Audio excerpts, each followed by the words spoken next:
So today we'll be seeing next application of derivatives, that is Rolle's theorem.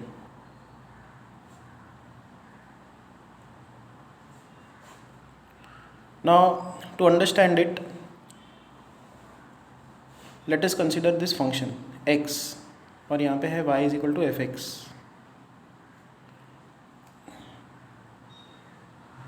तो ऐसे type का एक function दिया हुआ है. Let's say this point is x is equal to a and this is x is equal to b. This is function का value at a fa and function का value at b, दोनों same है. तो ये ऐसा function है कि जहाँ पे x के दो वैल्यूज है आपके पास, बट दोनों पे फंक्शन का वैल्यू एक ही है, F B is equal to F A. अच्छा, एक और चीज़ होनी चाहिए कि पहली कंडीशन ये है कि ये जो फंक्शन है कंटिन्यूस होना चाहिए, कंटिन्यूस इन ए बी, इस इंटरवल में कंटिन्यूस होना चाहिए. सेकेंड, वो डिफरेंशिएबल होना चाहिए इन ए बी. तो इस इंटरवल में अगर फंक्शन कंटिन्यूस है, डिफरेंशिएबल है, और तीसरी कंडीशन ये है एफ बी और एफ ए इक्वल है, तो देन रोल्स का ये थ्योरम है. उसने बोला कि अगर ये तीन कंडीशन सेटिस्फाई होती हैं तो you will get a point c between a b. C belongs to a b. C इनके बीच में आपको मिलेगा such that F dash of c, function का डेरिवेटिव ज़ीरो होगा. उस पॉइंट पे फंक्शन का डेरिवेटिव ज़ीरो होगा. अच्छा, फंक्शन का डेरिवेटिव हमने देखा है. फंक्शन का डेरिवेटिव क्या होता है? स्लोप होता है. इसका मतलब स्लोप ऑफ टेंजेंट ज़ीरो होगी. वो इजीली आप देख सकते हो. यहाँ पे देखो, ये वाला एक पॉइंट है कि जहाँ पे अगर आप टेंजेंट ड्रॉ करो तो टेंजेंट एक्स एक्सिस को पैरेलल है. इसका मतलब इसकी स्लोप कितनी होगी? इसकी स्लोप ज़ीरो होगी. मतलब इसका डेरिवेटिव एफ डैश ऑफ, मान लो इस पॉइंट को आप लेते हो, यही वो पॉइंट सी है, तो एफ डैश ऑफ सी इस केस में क्या होगा? इस पॉइंट पे फंक्शन का डेरिवेटिव ज़ीरो होगा, क्योंकि स्लोप ज़ीरो होगा और स्लोप होता है फंक्शन का डेरिवेटिव. तो एफ डैश ऑफ सी देखो ज़ीरो मिला, और ये सी किसके बीच में लाई कर रहा है? ए और बी के बीच में. तो जब कभी फंक्शन कंटिन्यूस होगा, डिफरेंशिएबल होगा और एफ बी और एफ ए इक्वल होंगे, तो आपको सी ए और बी के बीच में मिलेगा such that F dash of c zero होगा. Slope of tangent will be zero. तो ऐसे आप कोई भी कंटिन्यूस फंक्शन इन कंडीशंस को सेटिस्फाई करने वाला बना के देखो. देखो, एक और फंक्शन हम लोग ऐसे बना सकते हैं. यहाँ पे अगर हमने इस पॉइंट को ए लिया, तो यहीं पे ये जो पॉइंट बी है, यहाँ पे एफ ए और एफ बी सेम है.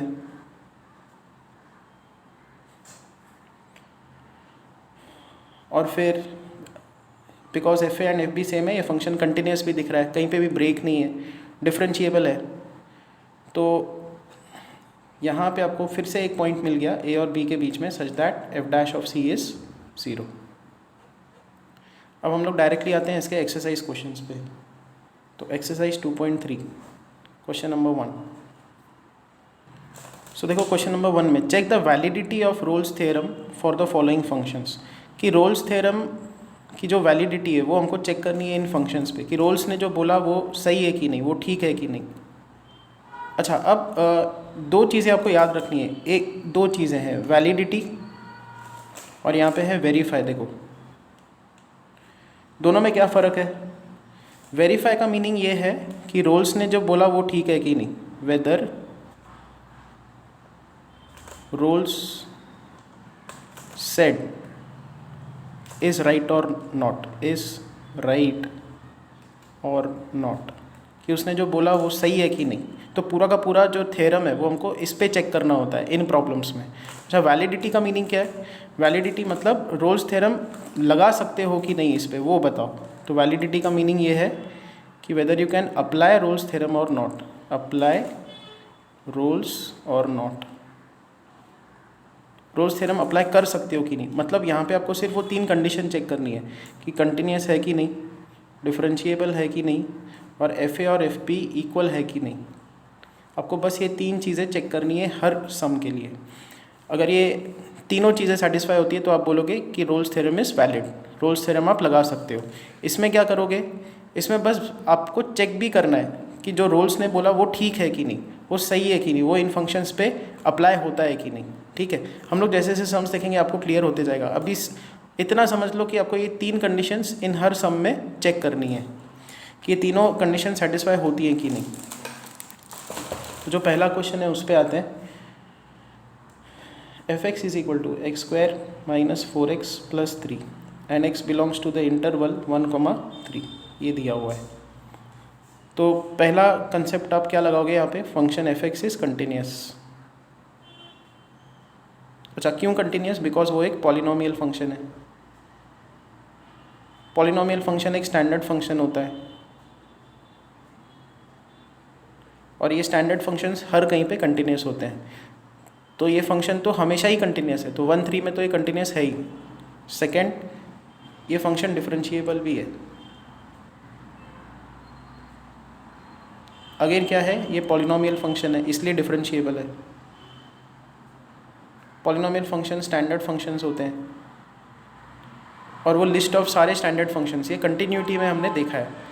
सो स्टैंडर्ड फंक्शंस की एक लिस्ट है, वो हर कहीं कंटिन्यूस होते हैं। अब तीसरी चीज़ हमको चेक करनी है, फंक्शन का वैल्यू a पे, फंक्शन का वैल्यू b पे, ये हमको चेक करना है। a मतलब 1 पे, तो यहाँ पे आएगा 1 square minus 4 plus 3, so this is 4 minus 4 which is 0। Function का वैल्यू 3 पे निकालो, 3 स्क्वायर माइनस 4 3 ज़ा 12 plus 3, 12 minus 12 which is again 0। तो F A and F B same है, f1 is equal to f3, they are same. तो आप क्या बोलोगे, Rolle's theorem is valid, it can be applied on this function. ठीक है, बस आगे और कुछ नहीं करना है इसमें आपको, तो इसमें आप बस इतना लिखोगे, वैलिड। क्वेश्चन नंबर 2 पे आते हैं। So in this second question is f of x is equal to e raised to minus x into sin x, x belongs to 0 to pi। Again ये फंक्शन क्या है, कंटिन्यूस है, क्योंकि ये एक स्टैंडर्ड फंक्शन है, एक्सपोनेंशियल फंक्शन, ये एक स्टैंडर्ड फंक्शन है, ट्रिग्नोमेट्रिक फंक्शन। दो स्टैंडर्ड फंक्शंस को आपने मल्टीप्लाई किया, दो कंटिन्यूस फंक्शंस को मल्टीप्लाई किया, तो फंक्शन कंटिन्यूस ही होता है। सो कंटिन्यूस है, f(x) is continuous since it's product of two standard continuous functions।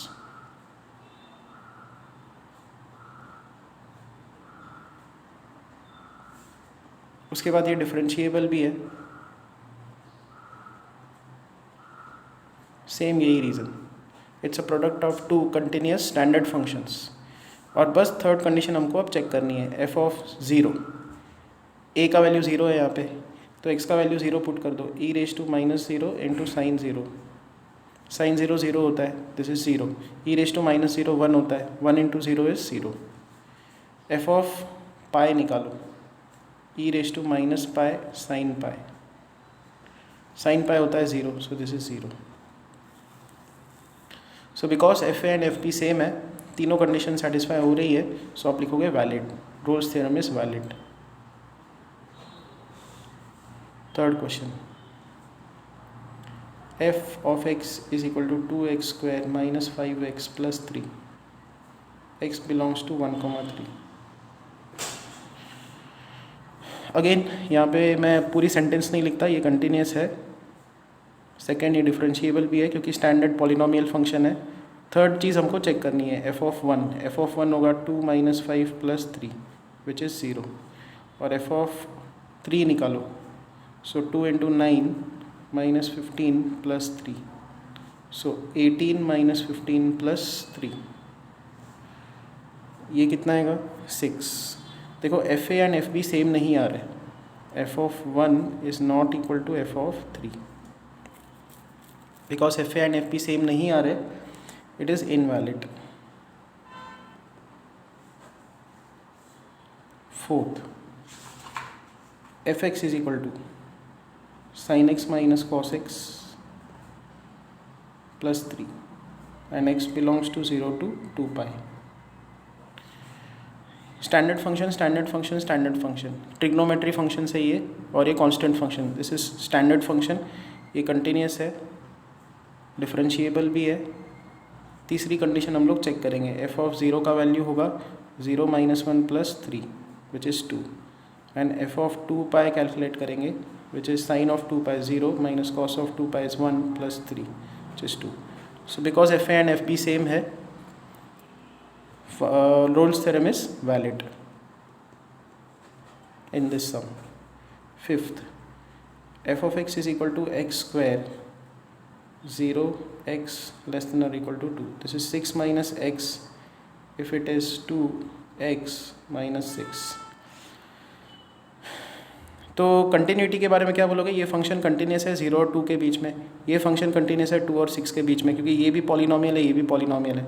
But exactly 2 पे आपको लेफ्ट हैंड लिमिट निकालना होगा, तो फंक्शन का limit as x tends to 2 minus f x, left hand limit क्या होगा 2 square which is 4। Right hand limit calculate करते हैं, limit as x tends to 2 plus f x. Right hand limit के लिए ये फंक्शन हमको लेना होगा, तो 6 - 2 विच is 4। Left hand limit, right hand limit and function का वैल्यू 2 पे निकालते हैं, तो फंक्शन का वैल्यू 2 पे कितना होगा 4, तीनों इक्वल है, तो function is continuous.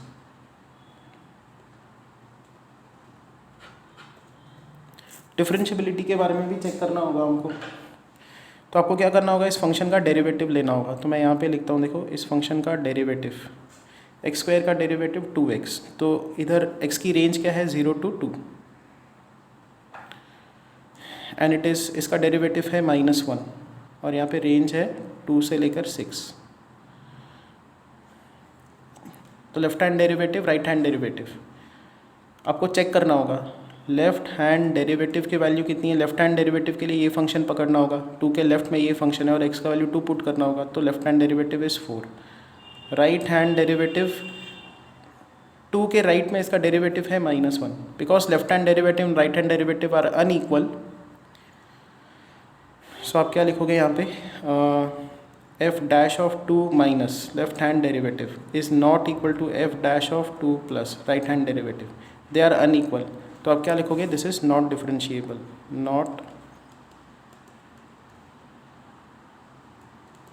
Not differentiable, because function not differentiable है, Rolle's theorem is invalid.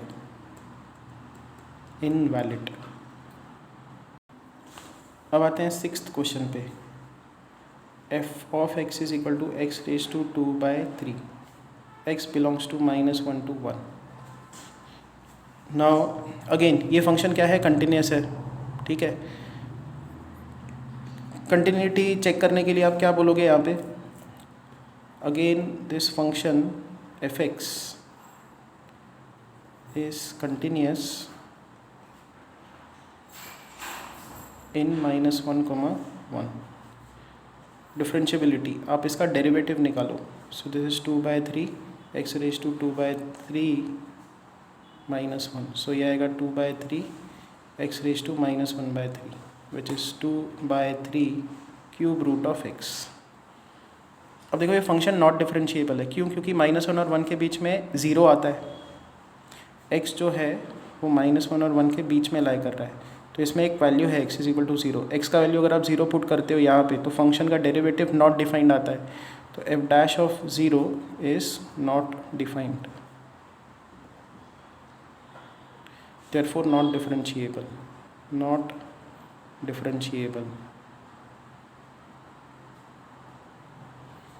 in -1, इस इंटरवल में ये फंक्शन नॉट डिफरेंशिएबल है, therefore Rolle's theorem is invalid. Rolle's theorem is invalid.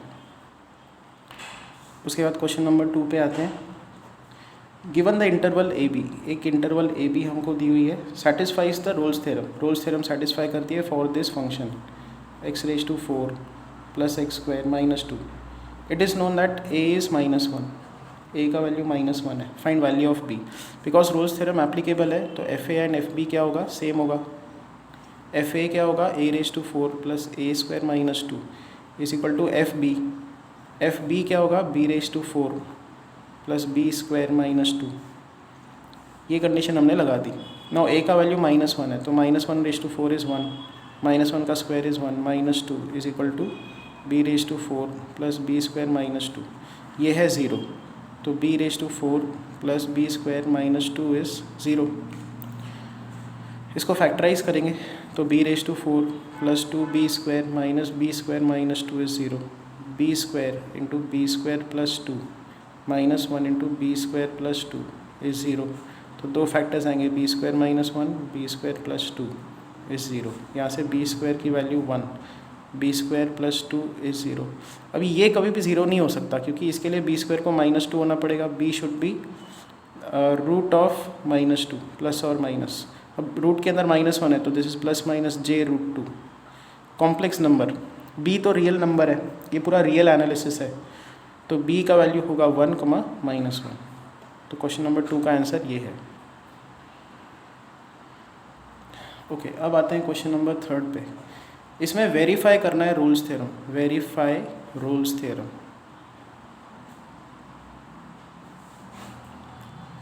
तो f(x) हमको दिया हुआ है sin x plus cos x plus 7, x belongs to 0 to 2π। ये फंक्शन कंटिन्यूस है, standard function, standard trigonometric function, constant function, उनका addition है, डिफरेंशिएबल भी होता है ये, it is continuous, it is differentiable. Third condition check करते हैं, f(0) क्या होगा, f(0) होगा 1 + 7 विच इज़ 8, f(2π) क्या होगा 0, f(cos 2π) is 1 + 7 which is 8 again. तो fa और fb, तो तीनों कंडीशन रूल्स की सेटिस्फाई हो रही हैं।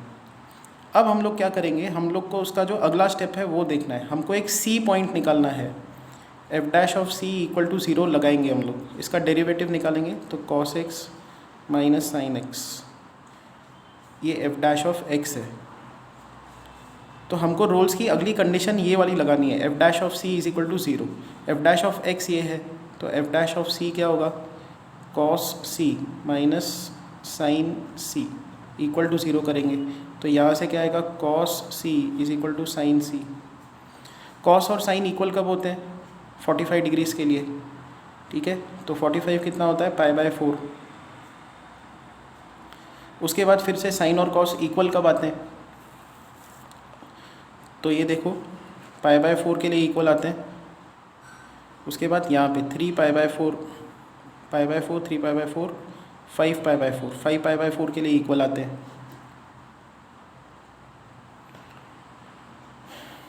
और चेक करो ये दोनों पॉइंट्स इस इंटरवल में लाए करते हैं, 0 to 2π की इंटरवल ऐसी होती है, 0 to 2π, 0 to 360, उसके बीच में π/4 भी लाई करता है, उसके बीच में 5π/4 भी लाई करता है। ये a है और ये b है। तो रोल्स ने वही तो बोला कि तीन कंडीशन अगर सेटिस्फाई होती हैं तो आपको f' 0 मिलेगा, जहाँ पे c a और b के बीच में लाई करेगा। तो हमने वही किया, f' को इक्वेट टू 0 किया, c के वैल्यूज़ निकाले और देखो c यहाँ पे इन दोनों पॉइंट्स के बीच में लाई कर रहा है। तो आप लिखोगे 10 Rolle's theorem is verified.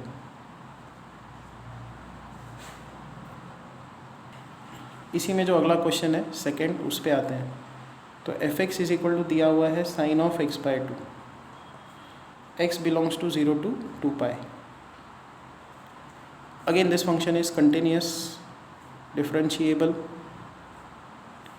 Third condition check करते हैं, f(0) 0 है, f(2π) it is sin of π 0, fa and fb भी सेम। तो पहले तीन कंडीशन सेटिस्फाई हो रही हैं।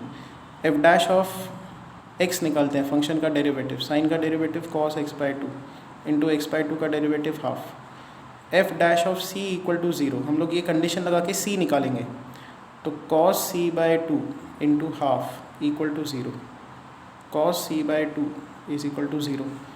तो cos कौन कौन से एंगल के लिए 0 आता है, c/2 का वैल्यू π/2 90, फिर 3π/2 270। इसका मतलब c की वैल्यू क्या आएगी, c की वैल्यू आएगी π, 3π एंड सो ऑन, ऐसे टाइप के वैल्यूज़ आ रहे हैं।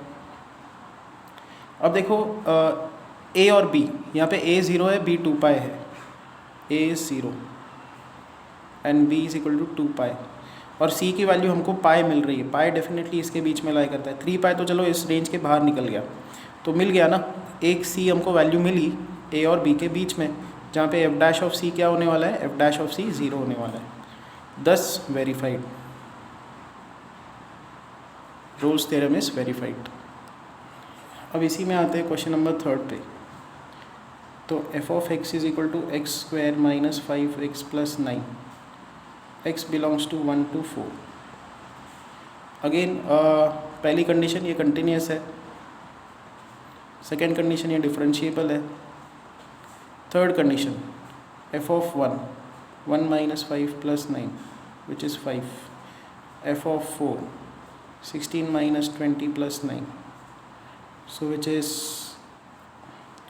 Minus 4 plus 9 which is 5। F A and F B same आ रहे हैं, तो हम लोग f dash of c, f dash of x पहले निकालते हैं, 2x माइनस 5, तो f dash of c is equal to 0 लगाते हैं, तो 2c माइनस 5 इक्वल टू 0। यहाँ से c की वैल्यू आती है 5/2। अब देखो a की वैल्यू 1 दी हुई है, b की वैल्यू 4 दी हुई है, और 1 और 4 के बीच में ये 2.5 है, 2.5 लाई करता है।